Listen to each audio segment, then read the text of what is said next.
Hey, it's good seeing you today. I'm glad you're back in the routine here. Yeah, about the carbon fiber. That's really cool. You can get different nuts and add strings or have different setups for this if you want to. Don't be discouraged at the tone right away. It sometimes changes over time depending on what strings you use. Heck, you could even order like $85 gut strings, which are actually not nylon. They're actually made out of intestines, and they sound so good. Maybe on a carbon fiber, they sound crazy awesome. When we're doing the Edelweiss, this German song is wonderful from our favorite Nazi comedy, The Sound of Music, as aforementioned. One we're doing right here, we're in 3/4. One thing I forgot to say is when we have this 1, 2, 3, 1, 2, 3, we can also do subdivisions of eighth notes. 1, 2, 3, 1, 2, 3, 1 E and a 2, 1, 2, 3, down, up, down, up, down, up, down. Down, up, down, down. These are all great ways to move through this song. This song in particular has the E minor 7, which you can also play as such. One of the other chords it has in here, which is beautiful, C major, C minor, G. Very seldom do we see a major and a minor back-to-back being the same stable chord. Very cool. Our D7, as you know, can be played like this or that. I generally play both, so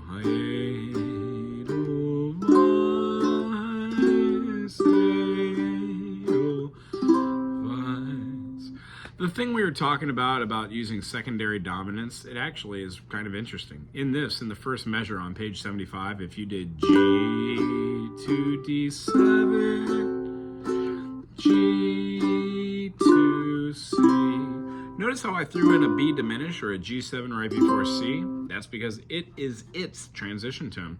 You don't have to do it in this song because it's a little bit busy, but this is a great song to actually work on secondary dominance. Other than that, I'm going to send you a little video which has this whole song so you could actually get the little notations and the rhythms of it.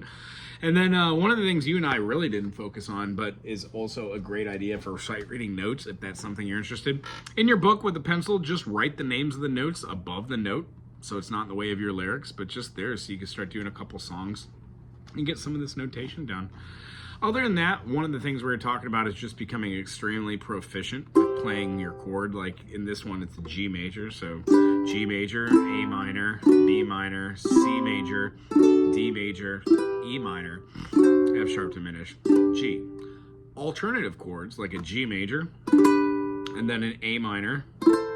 When we do the B minor, maybe like the B minor 7, that works too, B minor here, C major, alternative, D major, sorry, that's a D minor. What am I doing here? D major alternative. And then we can do like the E minor alternative. So play like the bar chord, D minor up here. And then the F sharp diminished, as we talked about, this D7 works quite well. That's another great way to start doing chords that aren't so open, legato, but staccato, where you can cut off that feeling. Anyhow, those are a couple of little tidbits. Other than that, Edelweiss, wonderful tune. And next week when we get together, we're just going to do a quick comp on that secondary dominant to see if we're using them correctly. And then do a little review on that circle.